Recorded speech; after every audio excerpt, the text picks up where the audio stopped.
बिस्मिल्लाहिर्रहमानिर्रहीम। अस्सलाम वालेकुम। डियर स्टूडेंट्स, कैसे हैं आप सब? उम्मीद करती हूँ आप सब ठीक होंगे। आज हम पढ़ेंगे new Oxford modern English grade 5।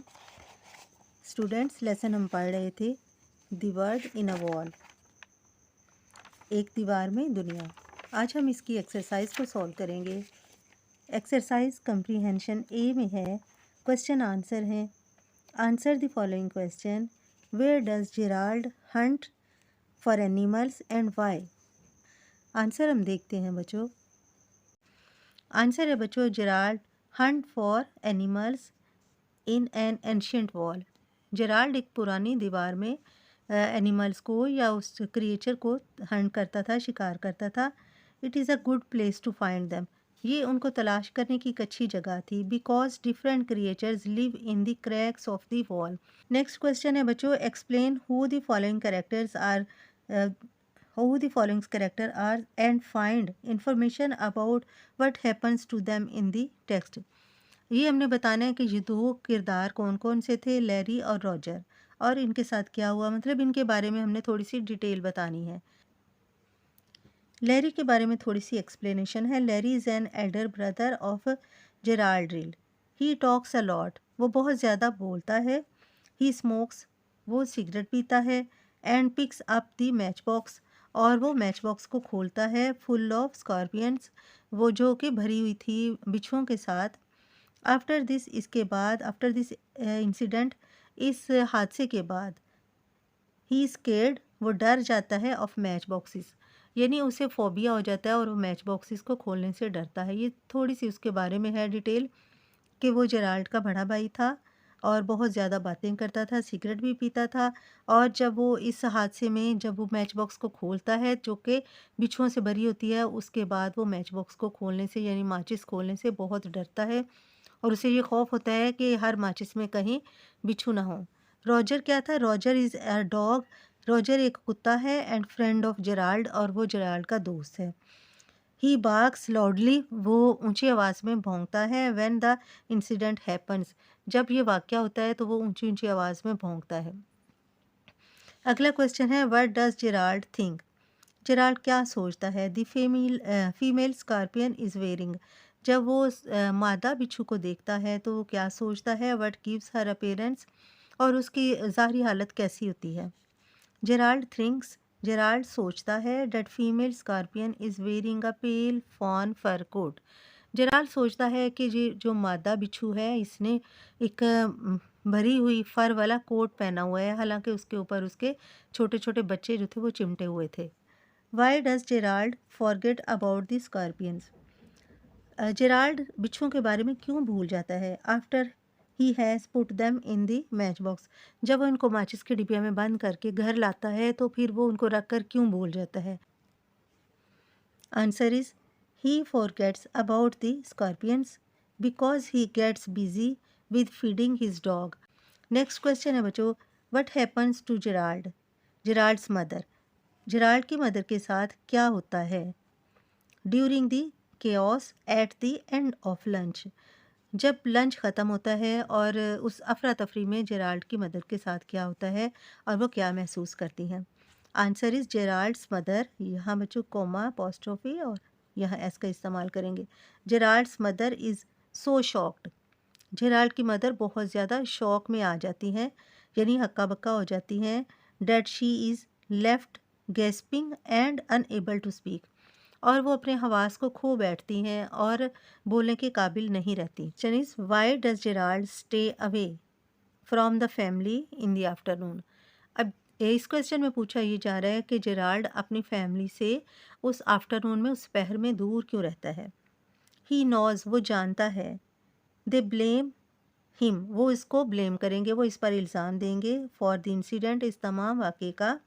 So he want to keep out of their sight. What are the repercussions of the incidents? इस हादसे के नताइज क्या होते हैं? Larry develops a phobia, Larry में एक फोबिया यानी एक जो खौफ होता है वो डेवलप हो जाता है, वो बढ़ जाता है। ऑफ मैच बॉक्सेस, माचिस के लिए उसके लैरी के दिल में खौफ बढ़ जाता है। And his mother decided to stop Gerald from exploring the animals world.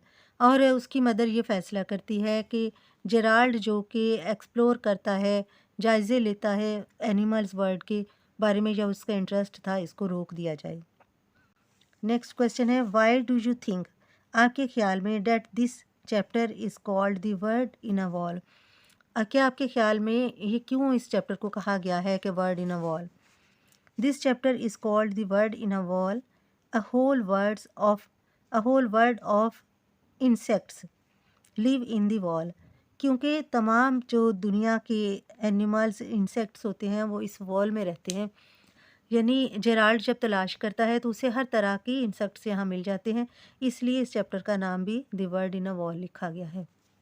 Work with others to fill the Venn diagram below with the names of the creatures mentions in the story. जो story में mention किए हुए हैं creature के name, वो हमने इस Venn diagram में फिल करने हैं। वेन डायग्राम का मतलब है बच्चों, यहाँ पर प्रे होंगे कि जो शिकार हो जाते हैं, और प्रीडेटर जो कि शिकार करते हैं, और यहाँ पर वो दोनों जो शिकार करते भी हैं और शिकार होते भी हैं।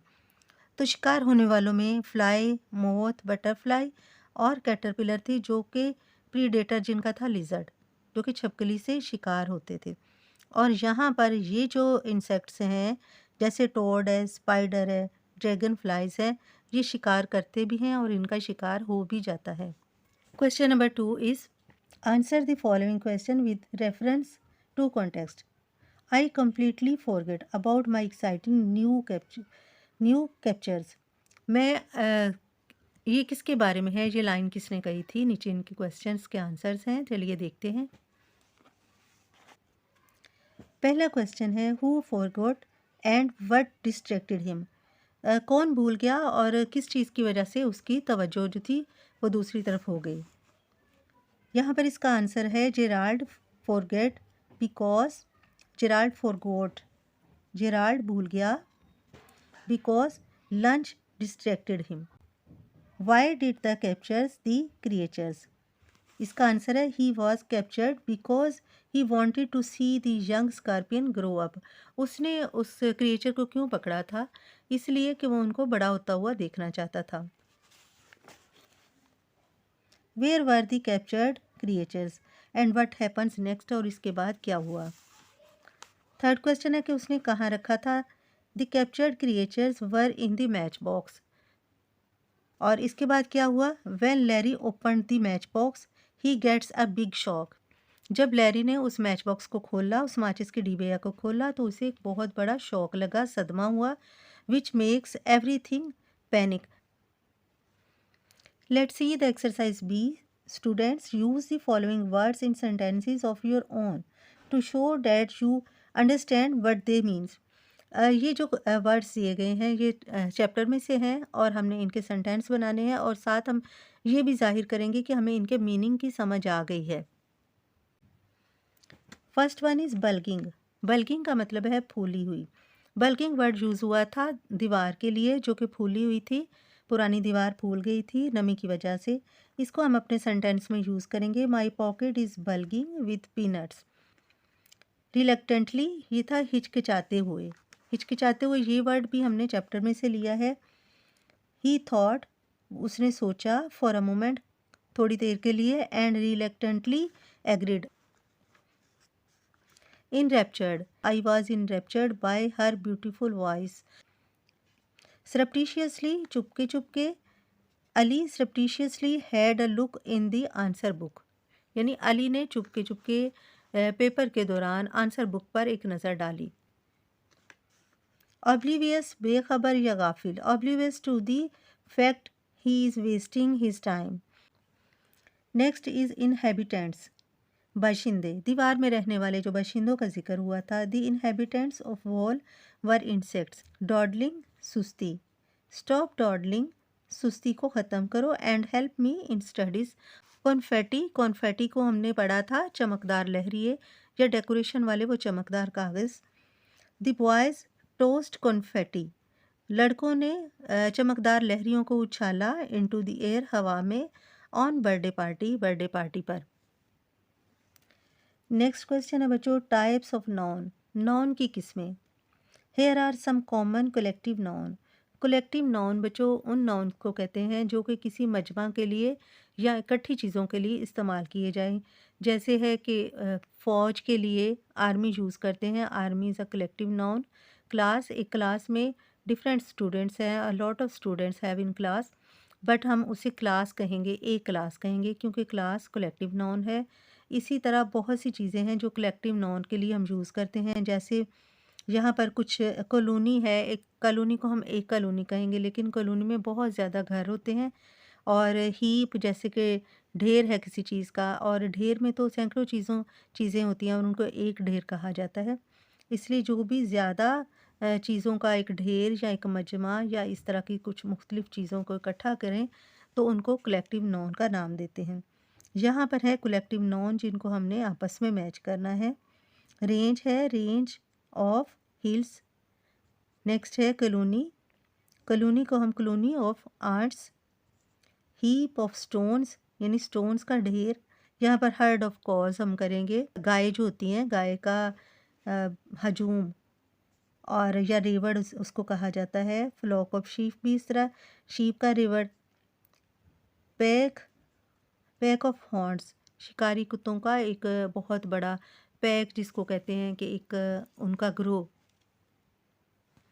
नेक्स्ट कॉलम में देखेंगे students, litter of puppies, school of fish, deck of cards, bunch of keys, चाबियों का गुच्छा, pack of wolves. Let's see the question number 3। Put the following nouns under the correct headings. यहाँ पर हमने बच्चों देखना है कॉमन नाउन और प्रॉपर नाउन के बारे में बताया गया है कि कॉमन नाउन किसे कहते हैं और प्रॉपर नाउन किसे कहते हैं। बच्चों जैसे हम उर्दू में इसम नकरा और इसम मारफा का इस्तेमाल करते हैं, इसी तरह इंग्लिश में कॉमन नाउन और प्रॉपर नाउन होते हैं। क्या आप जानते हैं कि कॉमन नाउन किसे कहते हैं और प्रॉपर नाउन किसे कहते हैं? बच्चों कॉमन नाउन कहते हैं किसी भी आम नाम को, जैसे कि हम लड़कों के लिए इस्तेमाल करते हैं बॉय, लड़कियों के लिए गर्ल। लेकिन जब हम उनको किसी ख़ास का नाम लेंगे, लड़कों में से हम अली को बुला लेंगे तो वो अली प्रॉपर नाउन हो गया, और लड़कियों में से हम आमना का नाम ले लेते हैं तो आमना प्रॉपर नाउन हो गई। जिस तरह हम बुक्स का ज़िक्र करते हैं, बुक्स हैं कॉमन, तमाम किताबें एक जैसी होती हैं, कॉमन होती हैं यानी आम होती हैं। लेकिन हम कहेंगे एन इंग्लिश बुक, तो इसका मतलब है कि इंग्लिश बुक प्रॉपर हो गई, हमारे लिए ख़ास हो गई। इसी तरह हम यहाँ देखते हैं, यहाँ पर है रिवर। रिवर तो सब हैं, बहुत ज़्यादा हैं, यहाँ कोई स्पेसिफिक रिवर नहीं है, यानी ख़ास रिवर का ज़िक्र नहीं है, इसलिए ये कॉमन है। कॉमन के ऊपर हमने सी लिखा है। यहाँ पर इंडस रिवर का ज़िक्र है, यानी उसका नाम लेके उसको ख़ास कर दिया गया है। यहाँ पर हमने प्रॉपर लिखा है पी। और पीपल, लोगों के लिए, आम लोगों के लिए हमने सी का यूज़ किया है, कॉमन नाउन है। और यहाँ पर है जेफ, किसी का नाम ले लिया है तो ये प्रॉपर है, यानी उसमें से किसी को ख़ास तौर पर बुलाया गया है। यहाँ पर प्लेसेस हैं, जगह, तमाम places is a common noun. तो इसके बाद है Pakistan, Pakistan is proper noun. हमने जगहों में से एक को चूज़ किया है और वो हमारे लिए प्रॉपर है। माउंटेन्स, पहाड़, all the mountains are common but K two is proper. तमाम माउंटेन्स जो हैं वो कॉमन है, आम है, लेकिन केटू ख़ास है। नेक्स्ट है काउंटेबल और अनकाउंटेबल नाउन्स। ऐसे नाउन जो कि हम जिनकी गिनती कर सकते हैं और कुछ ऐसे नाउन जिनकी हम गिनती नहीं कर सकते। जैसे रेन है, अनकाउंटेबल है, रेन ड्रॉप्स को हम कभी भी काउंट नहीं कर सकते। स्नो जो स्नो फॉलिंग होती है उसको हम काउंट नहीं कर सकते, वो अनकाउंटेबल है। यूएन मैंने लिखा है अन के लिए। और वाटर भी अनकाउंटेबल नाउन है। सैंड, सैंड जो रेत के ज़र्रे हैं वो भी अनकाउंटेबल हैं।